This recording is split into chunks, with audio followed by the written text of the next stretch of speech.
Welcome to Vision Academy. நம்ம இன்னைக்கு பார்க்க போறது English Grammar Lesson 3. இந்த Lesson 3ல நம்ம என்ன பார்க்க போறோம் அப்படினா sentence pattern. அதாவது ஒரு sentence வந்து எந்த பேட்டர்ன்ல இருக்கு அப்படினு பார்க்க போறோம். Sentence patternக்குன்னு சில patterns இருக்கு. என்னன்னு பார்த்தோம்னா S plus V plus O. So இதுனா subject, verb and object. S plus V plus C அப்படினா subject, verb and complement. So இந்த மாதிரி சில patterns இருக்கு. ஒரு sentence இந்த மாதிரி இருக்க patternல எது அப்படினு கண்டுபிடிக்கிறதுக்கு தான் நம்ம இப்ப பார்க்க போறோம். முதல்ல நம்ம பார்க்க போறது subject. ஒரு sentenceக்கு ரொம்ப இம்பார்ட்டன்ட்டான ஒரு sequence தான் வந்து subject. இந்த subject அப்படினா என்னன்னு பார்க்கலாம். The subject is which denotes a living being or a non-living being, place or a thing that is being discussed in the sentence. ஒரு sentenceல வந்துட்டு எந்த ஒரு விஷயம் வந்துட்டு ஆக்ஷனை பண்ணுதோ அதுதான் வந்துட்டு subject. ஓகேங்களா? For example, Ram is cooking அப்படினா ராம் வந்துட்டு குக் பண்றான். இதுல ஆக்ஷனை பண்றது யாரு? ராம்.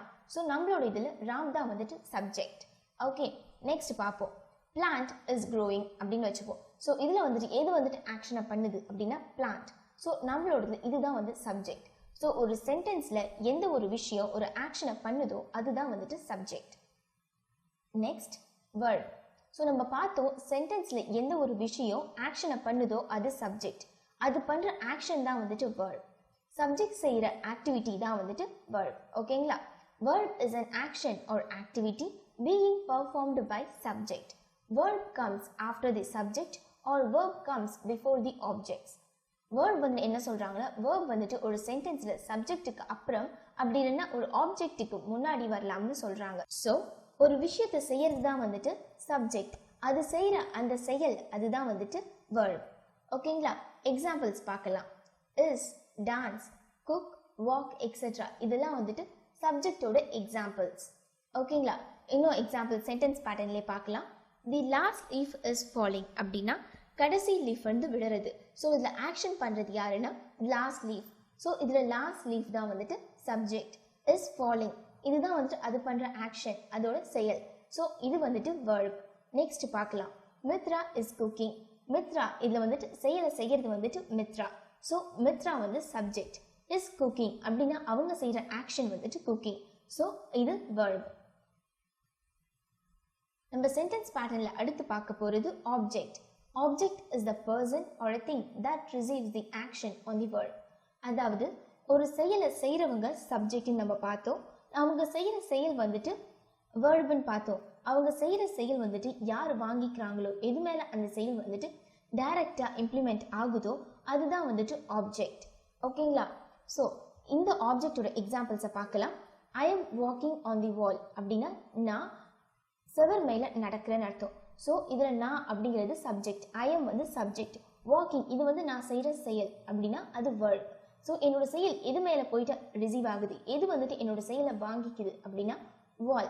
பிகாஸ் நான் வால் மேலே தான் நடக்கிறேன். அப்போ என்னோட ஆக்ஷனை வாங்கிக்கிறது அந்த வால் அப்படின்னா வால் வந்துட்டு ஆப்ஜெக்ட். அடுத்து பார்க்கலாம். She is writing on the board அப்படின்னா அவ போர்டில் எழுதிட்டு இருக்கான்னு அர்த்தம். இதில் ஷீ அவங்க தான் வந்துட்டு அந்த ஆக்ஷனை வந்துட்டு பண்ணுறவங்க. ஸோ இதில் ஷீ வந்துட்டு சப்ஜெக்ட். இஸ் ரைட்டிங் இது அவங்க செய்கிற செயல் அப்படின்னா இது verb. ஆன் தி போர்டு இவங்க செய்கிற செயலை வாங்கிக்கிற விஷயம் தான் வந்துட்டு ஆப்ஜெக்ட். ஸோ இதில் எது வாங்கிக்குதுன்னா போர்டு. அப்போ போர்டு தான் வந்துட்டு ஆப்ஜெக்ட். அடுத்து பார்க்கலாம். இந்த ஆப்ஜெக்ட்ல வந்து பார்த்தீங்கன்னா ரெண்டு டிவிஷன்ஸ் இருக்கு. Direct object, indirect object. Direct ஆப்ஜெக்ட்னா நம்ம சென்டென்ஸ்ல வரதுல வந்துட்டு நம்ம கேட்குற கேள்விக்கு என்ன அப்படிங்கிற பதிலுக்கு நமக்கு விடை கிடைச்சதுன்னா அது வந்துட்டு டைரக்ட் ஆப்ஜெக்ட். அப்படி இல்லாம யாருன்னு நமக்கு விடை கிடைச்சது அப்படின்னா அது வந்துட்டு இன்டைரக்ட் ஆப்ஜெக்ட். எக்ஸாம்பிள் வந்து பார்த்துக்கோங்க. என்னன்னா ஈஸியா ஒரு விஷயம் பண்ணிக்கலாம். டைரக்ட் ஆப்ஜெக்ட் அப்படின்னா வாட் அப்படிங்கிற கேள்விக்கு வந்துச்சுன்னா டைரக்ட் ஆப்ஜெக்ட். ஓகேங்களா? இன்டைரக்ட் ஆப்ஜெக்ட் அப்படின்னா whom அப்படின்னு ஒரு கேள்வி உங்களுக்கு வந்துச்சுன்னா அது வந்துட்டு இன்டைரக்ட் ஆப்ஜெக்ட். ஓகேங்களா? Direct object is which receives the action from the subject. The action which directly reflects is direct object. எந்த ஒரு விஷயம் வந்துட்டு சப்ஜெக்ட் கிட்ட இருந்து அந்த ஆக்ஷனை வந்து டைரக்டா வாங்கிக்குதோ அதுதான் வந்துட்டு டைரக்ட் ஆப்ஜெக்ட்னு சொல்றாங்க. எக்ஸாம்பிள்ஸை பார்க்கலாம். தி போயட் ரோட் தி போயம். இதில் வந்து பார்த்தீங்கன்னா தி போயட் அப்படிங்கிறது வந்துட்டு சப்ஜெக்ட், ரோட் அப்படிங்கிறது வந்துட்டு verb. தி போயம் இவர் செய்கிற செயல் வந்துட்டு என்னன்னு பார்த்தீங்கன்னா போயம். அதில் தான் வந்து அது ரிஃப்ளெக்ட் ஆகுது அப்படின்னா அது வந்துட்டு ஆப்ஜெக்ட். இது டைரக்டாவே ரிஃப்ளெக்ட் ஆகிறதுனால இது டைரக்ட் ஆப்ஜெக்ட். ஓகேங்களா? Jhansi is affected by pneumonia. இதில் வந்து ஜான்சி அப்படிங்கிறது வந்துட்டு சப்ஜெக்ட், இஸ் அஃபெக்டட் இது வந்துட்டு verb, பை நிமோனியா இதுதான் வந்துட்டு ஆப்ஜெக்ட். நெக்ஸ்ட் நம்ம இன்டைரக்ட் ஆப்ஜெக்டை பார்க்கலாம். It refers to the recipient of the sentence, the one who receives or responds to an action. The indirect object always goes before the direct object. Okay, நம்ம இப்போ indirect objectக்கான examples பார்ப்போம். My father sent me a dress. அப்படின்னா என் அப்பா எனக்கு dress அனுப்பினாரு. ஓகேங்களா? இதில் my father இவர் தான் வந்துட்டு இந்த செயலை செய்கிறவர் அப்படின்னா இவர் தான் வந்துட்டு சப்ஜெக்ட். ஓகே, sent இது வந்துட்டு இவரோட செயல் அப்படின்றதுனால இது verb. ஓகேங்களா? ஸோ me a dress இதில் வந்துட்டு எது வந்து டைரக்ட் ஆப்ஜெக்ட் எது இன்டைரக்ட் ஆப்ஜெக்ட்னு நம்ம கண்டுபிடிக்கணும். ஓகேங்களா? சரி, நம்ம சொன்ன மாதிரி டைரக்ட் ஆப்ஜெக்ட் அப்படின்னா நம்ம என்ன அப்படிங்கிற கேள்விக்கு நமக்கு ஆன்சர் கிடைச்சதுன்னா அது டைரக்ட் ஆப்ஜெக்ட். ஓகேங்களா? அப்பா வந்துட்டு என்ன சென்ட் பண்ணாரு? ட்ரெஸ். ஸோ இது வந்துட்டு டைரக்ட் ஆப்ஜெக்ட். யாருக்கு சென்ட் பண்ணாரு? ஹூம். யாருக்கு சென்ட் பண்ணாரு? மீ அப்படிங்கிறதுனால நான் அப்படின்னா அது இன்டைரக்ட் ஆப்ஜெக்ட். ஸோ இதில் வந்து பார்த்தீங்கன்னா மை ஃபாதர் வந்து சப்ஜெக்ட், சென்ட் வந்துட்டு verb, ட்ரெஸ் வந்துட்டு டைரக்ட் ஆப்ஜெக்ட், மீ இது வந்துட்டு இன்டைரக்ட் ஆப்ஜெக்ட். ஓகேங்களா? இன்னொரு எக்ஸாம்பிளை பார்ப்போம். I gave him my notes. ஓகேங்களா? இதில் வந்துட்டு ஐ நான் வந்துட்டு சப்ஜெக்ட், கேவ் வந்துட்டு verb, ஹிம் மை நோட்ஸ் இதில் வந்துட்டு எது வந்துட்டு டைரக்ட் ஆப்ஜெக்ட் எது வந்துட்டு இன்டைரக்ட் ஆப்ஜெக்ட் நீங்கள் கீழே கமெண்ட்ல கமெண்ட் பண்ணுங்க. நெக்ஸ்ட் நம்ம காம்ப்ளிமெண்ட்டை பார்க்கலாம். காம்ப்ளிமெண்ட்டுங்கிறது ரொம்ப சிம்பிள். என்னன்னா நம்ம ஒரு வாக்கியத்தை சொல்லும் போது அந்த வாக்கியத்தை வந்துட்டு கம்ப்ளீட் பண்ணி கொடுக்கறது அதுதான் வந்துட்டு காம்ப்ளிமெண்ட். ஓகேங்களா? Complement is a word that completes the sentence. Suppose அந்த காம்ப்ளிமெண்ட் அந்த வேர்டு வந்துட்டாங்க இல்லை அப்படின்னா அந்த சென்டென்ஸ் வந்துட்டு ஒரு ரைட்டான மீனிங்கோடு இருக்காது. ஏதோ ஒரு விஷயம் அது வந்துட்டு இன்கம்ப்ளீட்டாக தான் இருக்கும். ஓகேங்களா? நம்ம எக்ஸாம்பிள்ஸை பார்ப்போம். I walk on the road. ஓகேங்களா? ஐ வந்துட்டு சப்ஜெக்ட், வாக் வந்துட்டு என்னோட verb. சப்போஸ் இதில் காம்ப்ளிமெண்ட் அப்படிங்கிற ஒரு விஷயம் இல்லை அப்படின்னா அது வந்துட்டு அந்த சென்டென்ஸ் வந்துட்டு கம்ப்ளீட்டாக இருக்காது. ஓகேங்களா? ஸோ இதுதான் வந்துட்டு காம்ப்ளிமெண்ட். ஆன் தி ரோட் அதுதான் வந்து காம்ப்ளிமெண்ட். ஓகேங்களா? So next I am clever. ஓகேங்களா? இது வந்துட்டு நான் வந்துட்டு புத்திசாலியாக இருக்கேன் அப்படிங்கிறது. இது வந்துட்டு ஐ எம் அப்படின்னு நான் முடிச்சேன்னா அப்படின்னா அது வந்துட்டு உங்களுக்கு கம்ப்ளீட்டான ஒரு சென்டென்ஸாக இருக்காது.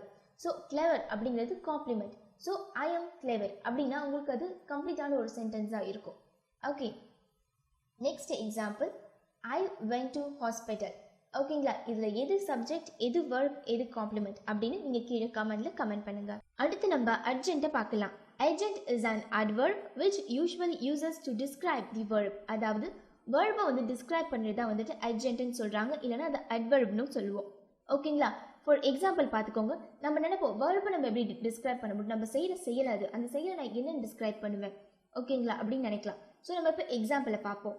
ஐ ரேன் ஃபாஸ்ட். இதில் ஐ வந்து சப்ஜெக்ட், ரேன் வந்துட்டு என்னோட ஆக்ஷன், ஃபாஸ்ட் அப்படிங்கிறது நான் எப்படி ஓடினேன், நான் ஃபாஸ்ட்டாக ஓடினேன். ஸோ இதை நம்ம டிஸ்கிரைப் பண்ணுறோம். எப்படி ஓடினேன் அப்படிங்கிறதுக்கு நான் ஃபாஸ்ட்டாக ஓடினேன் அப்படின்னு டிஸ்கிரைப் பண்ணுறேன்.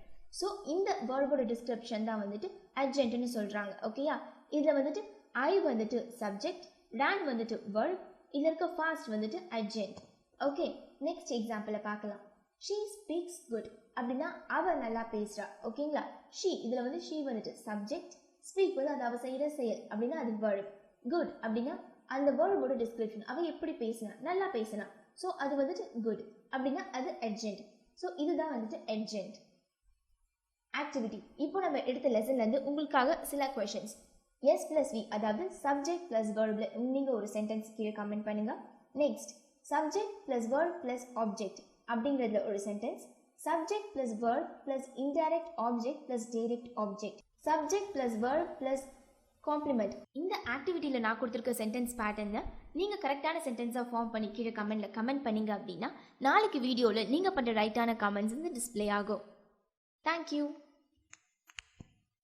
இந்த வீடியோ உங்களுக்கு பிடிச்சிருந்தா லைக் பண்ணுங்க, ஷேர் பண்ணுங்க, விஷன் அகாடமிக்கு சப்ஸ்கிரைப் பண்ணுங்க. டவுட்ஸ் அண்ட் ஆன்சர்ஸ்க்கு கீழே கமெண்ட் பாக்ஸில் கமெண்ட் பண்ணுங்க.